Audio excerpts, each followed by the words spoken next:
ফিরে এলাম বই আড্ডা লিখাচ্ছা অনুষ্ঠান নিয়ে। আজকে আমাদের অনুষ্ঠানে অতিথি হয়ে এসেছেন কবি, ঔপন্যাসিক, প্রাবন্ধিক, চলচ্চিত্র নির্মাতা, নাটককার, নির্দেশক, অভিনেতা ব্রাত্য বসু। ব্রাত্য, এবারে চলে আসি আপনার উপন্যাসগুলি নিয়ে। অদামৃত কথা যদি প্রথম ধরি, এইখান থেকে আপনি উদ্ভাসিত মান্দাস অব্দি আসছেন। তা আমরা দেখছি প্রথমে একটু ভাষা শৈলীর দিকে যাই। সেটা হচ্ছে যে আগেকারগুলো একটুখানি গথিক মনে হয়, বাক্যগুলো একটুখানি স্ট্রাকচার। অদামৃত কথায় তো খুবই স্ট্রাকচার্ড। খুবই স্ট্রাকচার। অদামৃত কথায় তৎসম শব্দের ব্যবহার বেশি। অদামৃত কথা আসলে 1872 সালে যেহেতু উপন্যাসের ঘটনাকাল শুরু হচ্ছে এবং সেই সময়টা বাংলা সাহিত্যে বঙ্কিমের মানে তার শীর্ষ। তা আমি অদামৃত কথা একটা প্র্যাকটিস করেছিলাম যে চেয়েছিলাম যে উপন্যাসটা যত গড়াবে বঙ্কিম থেকে রবীন্দ্রনাথ হয়ে শরৎচন্দ্রে ঢুকবো। ফলে ভাষার মানে স্ট্রাকচারেও মানে ওখানে বদলটা আছে এবং বঙ্কিমের প্যারোডি আছে, রবীন্দ্রনাথের গদ্যের প্যারোডি আছে, এমনকি শরৎচন্দ্রের গদ্যেরও প্যারোডি আছে। যদি অদামৃত কথা খুব খুঁটিয়ে কেউ পড়েন, হ্যাঁ, তাহলে তিনি বুঝতে পারবেন। হ্যাঁ, আপনার এই ধরনের নানান দুষ্টুমি তো বোঝাই যায় লেখার মধ্যে বলতে। আপনি এই যে কবিতায় লিখেছেন, থিয়েটার বিষয়ে কবিতা গুচ্ছে যে উৎপল দত্ত ইন্দিবর পড়ছি আর আমি হো করে হাসছি, উৎপল ওপর থেকে তাকাচ্ছেন ইত্যাদি, সেই সব আছে। আচ্ছা, আর এখন যেটা আপনি লিখছেন, শিশির ভাদুড়ী, সৌমিত্র সবাই আসছেন, উদ্ভাসিত মান্দাস, এর গদ্যশৈলী কিন্তু অনেক ঝরঝরে, মানে সে ধরলে ছাড়া যাচ্ছে না এরকম একটা গদ্য। এ কি থ্রিলারের ফল তৈরি করেছেন? না, গদ্য, হ্যাঁ, মানে এমন হতে পারে যে আমি আসলে, আপনি যদি অদামৃত কথা দ্রুতক্রীড়ক এবং তার মানে সম্প্রসারণ এক্সটেনশন হিসেবে যদি উদ্ভাসিত মান্দাসকে দেখেন, তাহলে আমি বলবো আসলে এটা 1872 থেকে আমি এখন শিশির ভাদুড়ীকে নিয়ে লিখছি।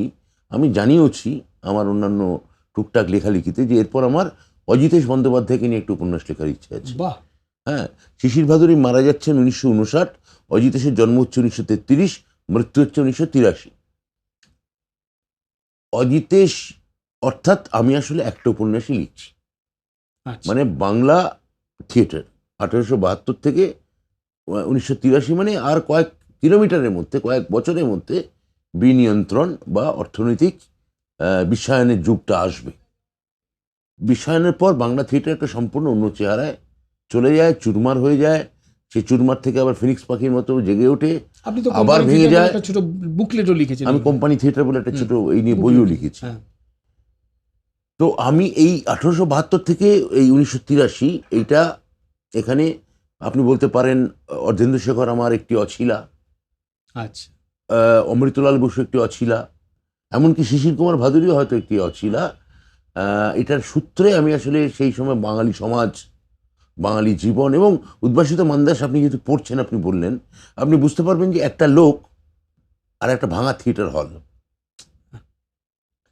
সে বারবার তার বাড়ি পাল্টাতে হয়, ভিটে পাল্টাতে হয়।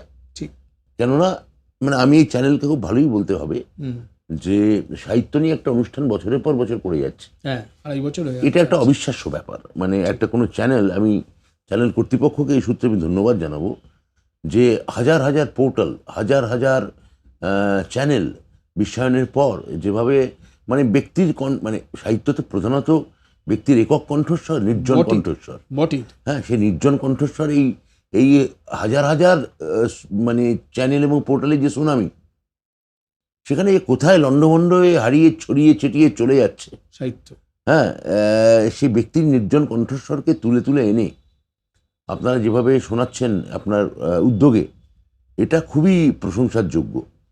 তো আমি আপনি এইটা একটা বলতে পারেন যে ওই একটা লোক, একটা ভাঙা থিয়েটার হল এবং তার চারপাশে একই সঙ্গে সময় কিভাবে বদলে যাচ্ছে,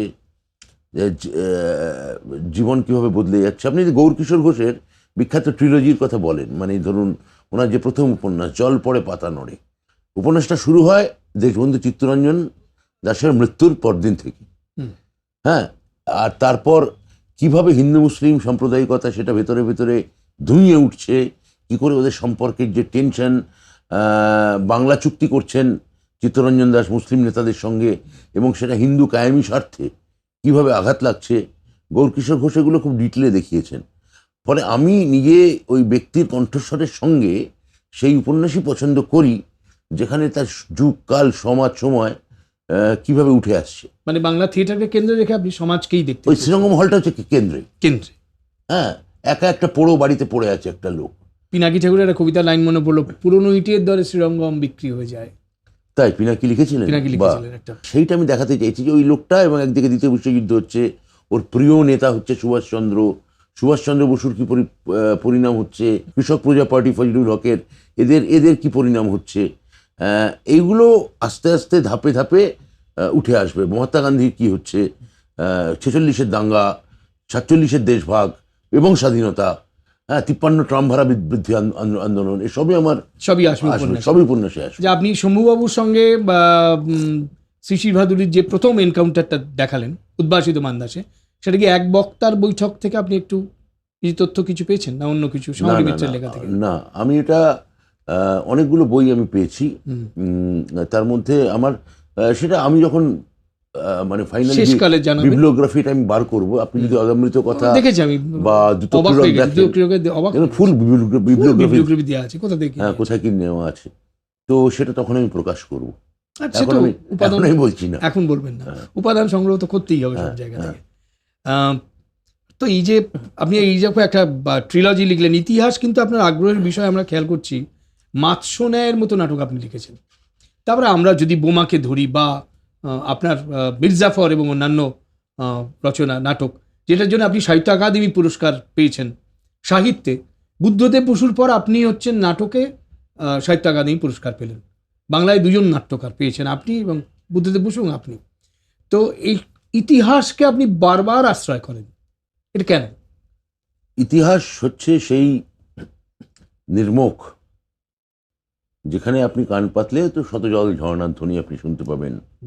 এবং সেই শতজল ঝর্ণার ধ্বনি যখন ওই আলভারেজ নুড়ি খুঁজতে খুঁজতে শঙ্কর গিয়ে ওই চাঁদের পাহাড়ের মধ্যে গিয়ে দাঁড়ালো, রিক্টার্সভেল পর্বতমালার একটা ফাঁকা গুহার মধ্যে, একটা ছোট সরু গুহার মধ্যে, তো ওই শতজল ঝর্ণার ধ্বনি যে দেখতে পেল, সেটা কি ওই 1000 বছর থেকে চলে আসা ঝর্ণার জল, না এই সময়ের আসলে উত্তাল ঝর্ণার জল? ও সাংকেতিক চিহ্ন হিসেবে 3টে নুড়ি পকেটে লুকিয়ে রেখে দিয়েছিল। পরে বুঝতে পারেনি যে ওগুলো ডারবানের বাজারে, ওগুলো আসলে হীরা, এবং ডারবানের বাজারে ওগুলো অত দাম পাবে। তা আমরা ওই হীরের সন্ধানেই আছি আর কি, যে কি করে এটা এই সময়ের মানে সময় দাঁড়িয়ে সেঁচে নেওয়া যায়। বাহ, এরকমই আকর্ষণীয়, হৃদয় ভরানো অনেক কথা বাকি রয়ে গেছে। কেউ যাবেন না, ফিরে আসছি একটা ছোট্ট বিরতির ওপারে।